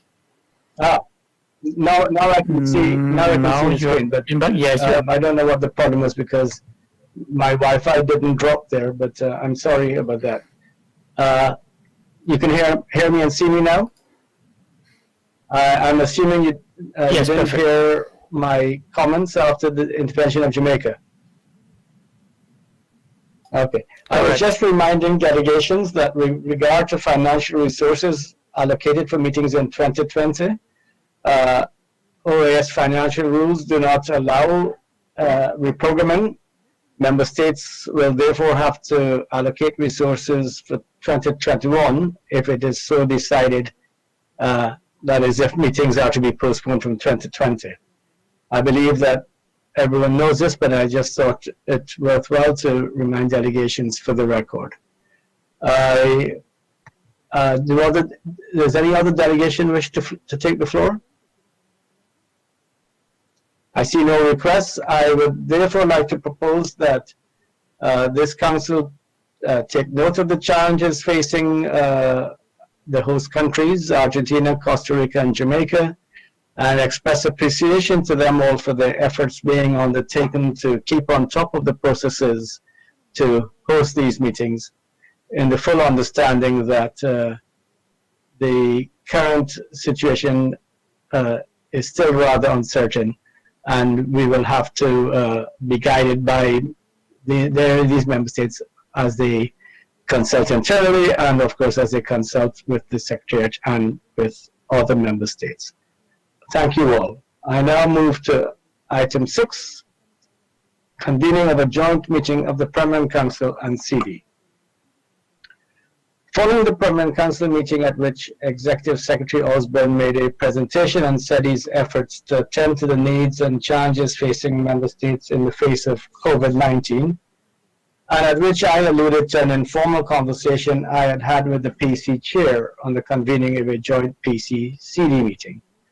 I am pleased to inform you that, given the interest generated at that meeting, I have had other encouraging informal conversations with colleagues, with the PC chair, and with Executive Secretary Osborne. Based on these consultations, I wish to share with you the following. The chair of the PC has suggested that he would be amenable to convening a joint meeting in mid-June. This would be, of course, subject to agreement by the Council and then confirmation by the PC chair. The theme would be something that we have to decide on, but I am thinking that it could be something along the lines of building resilience in the wake of the COVID-19 pandemic, with particular regard to relevant sectors. That is, we could address sectors such as economic competitiveness, tourism, food security, and water and sanitation, among other areas. This list is neither set in stone or exhaustive, and I would welcome the thoughts of delegations so that we might prepare a draft agenda for consideration. With regard to food security, for example, we might consider inviting the Inter-American Institute for Cooperation on Agriculture and possibly the regional director of the World Food Program to make presentations on specific initiatives that are relevant and that they are undertaking in this area. Bearing in mind, of course, that the OAS General Secretariat has no specialized technical capacity in this area. I also understand from Executive Secretary Osborne that SETI has been having some fruitful discussions with PAHO, and they might have some practical information to share which has implications beyond health. I'm now pleased to open the floor to delegations for their comments. I recognize Ambassador Luis Cordero of Honduras.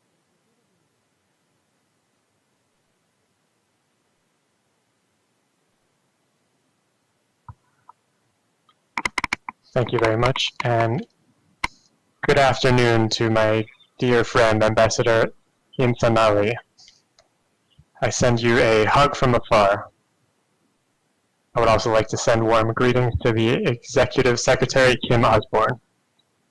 In its capacity as pro tempore chair of the Central American Integration System, CICA, on behalf of the delegation of Belize, Nicaragua, El Salvador, Panama, Honduras, and the Dominican Republic, we support the motion to hold a joint meeting between the Inter-American Council for Integral Development and the Permanent Council of the Organization of American States.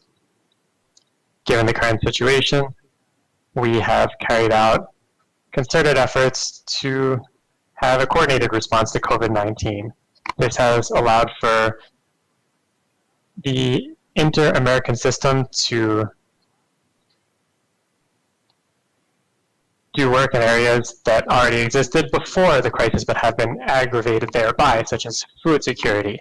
This is a chronic problem, and according to the United Nations Food and Agricultural Program, the socioeconomic impact of COVID-19 on Latin America and the Caribbean could potentially leave nearly 14 million people in a vulnerable situation with regard to food security this year in 2020. This is an area that we are deeply concerned about, and we cannot set it aside. However, this issue is nothing new for this council. We are well aware that food security and nutrition have been issues that have come up in this council since last year. In September, we held a thematic session on chronic childhood malnutrition and its impact on development. Following up on that discussion and in response to the COVID-19 pandemic, we think that it is vitally important to include those people who are vulnerable to food insecurity and malnutrition in the groups of most affected people. We need to make this issue one of the ones that is addressed in the joint meeting between the council and the permanent council that will be scheduled in the future. And it should also be on the agenda in the 50th regular meeting of the General Assembly, which will take place potentially in October. Mr. Chair, prior to the COVID-19 crisis, the food and nutritional insecurity rate in our region was 4.4%, and that rate could even double or triple given the current crisis. Given this issue, food and nutritional security is part of our regional strategy, and it should be considered a priority matter to be considered during and after the COVID-19 crisis. The countries of the CICA therefore support the regional contingency plan to supplement national efforts to prevent, contain, and treat COVID-19. Mr. Chair, I should also mention other inter-American bodies that do work in the area of food and agricultural. But despite that, the OAS needs to continue to serve as a forum for political dialogue to promote best practices, foster dialogue, and advance technical collaboration, as well as to carry out projects with a development perspective in order to help overcome food and nutritional insecurity in the Americas. As part of those efforts and in coordination with the Permanent Council resolution adopted in April, I believe that we should strengthen the collaboration between these two bodies of our organization, as well as all actions across all OAS departments. Complementarity between the Executive Secretariat for Integral Development and other secretariats of the organization is essential in the area of food security and nutritional security. Mr. Chair, thank you very much and have a nice day. The floor to the delegate of the United States.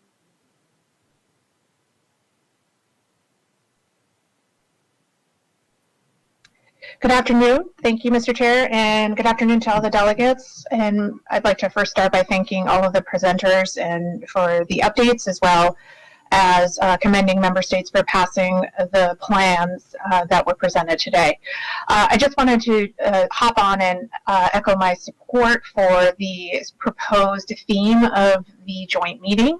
In particular, I think focusing on economic resilience, and as we can see from what was shared about the incredible turnout for the webinars focused on MSMEs and the challenges being faced by entrepreneurs in the region, I think there's a hearty appetite for more conversation around that issue.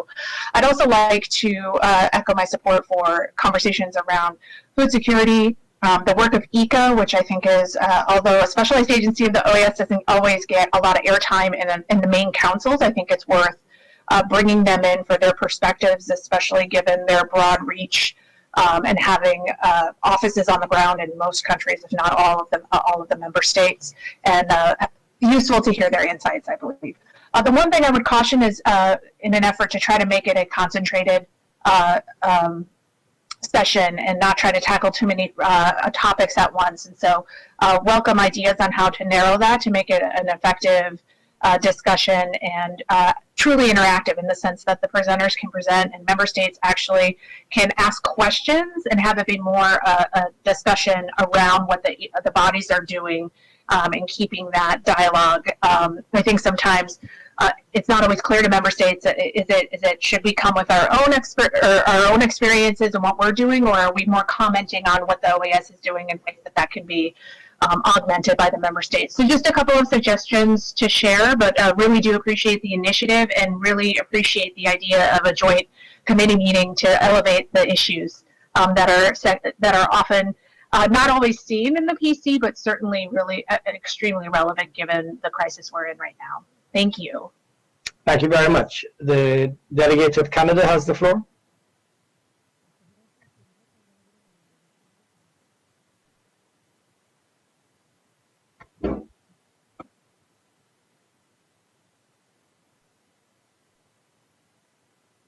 Thank you very much, Chair. I'll just be very brief in my comments.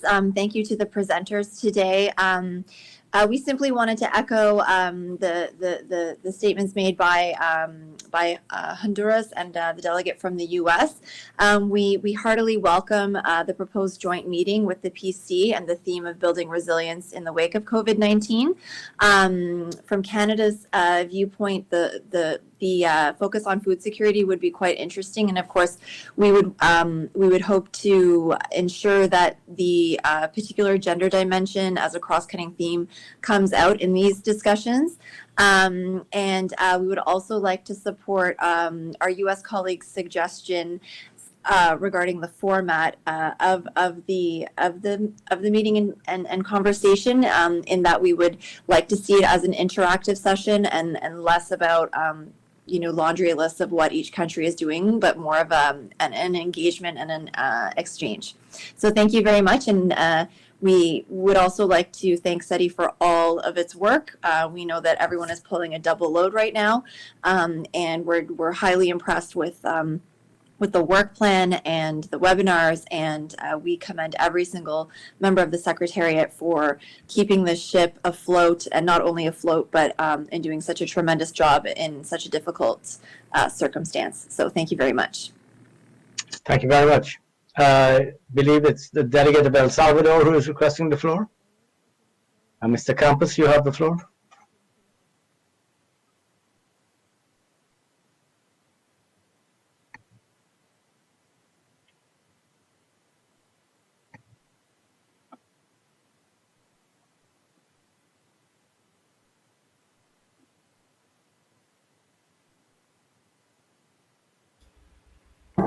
Señor Campos, tiene que activar cámara y micrófono, por favor. Mr. Campos, can you activate your microphone and video? Yes, thank you. Thank you very much, Chair. I'll be brief.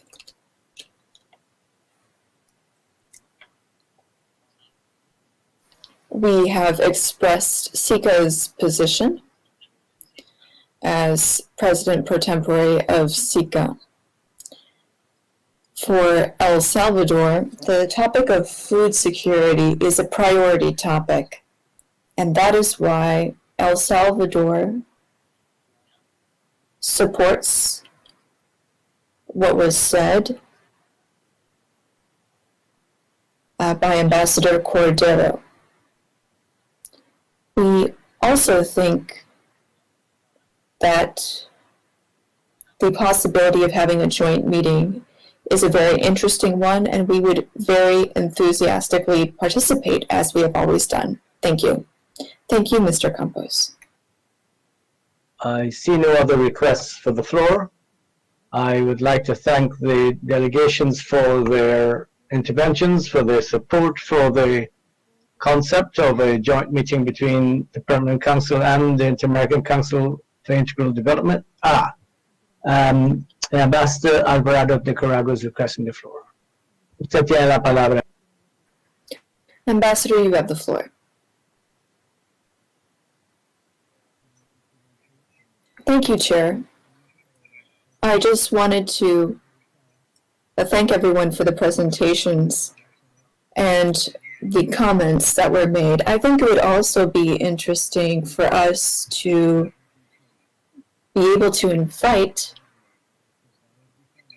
the permanent observer of Italy so that we can discuss this topic.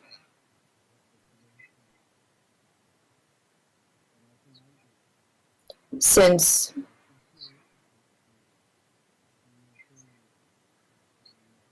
the scope of this issue is international, and I think it would be useful to know what is being done in Europe with regard to food security, because work is being done directly with the FAO.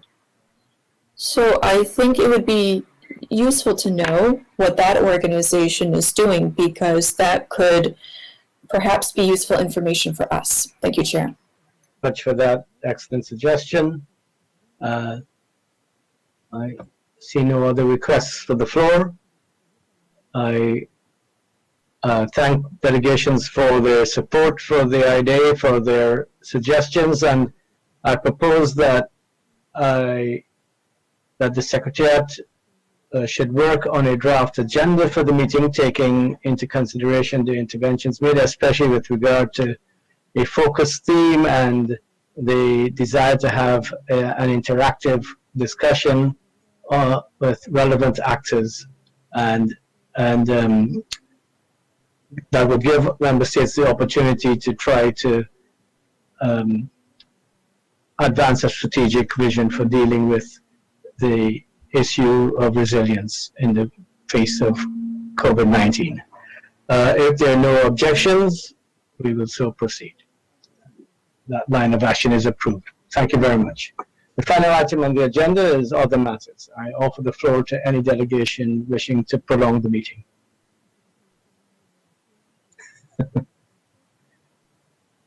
I see no requests for the floor.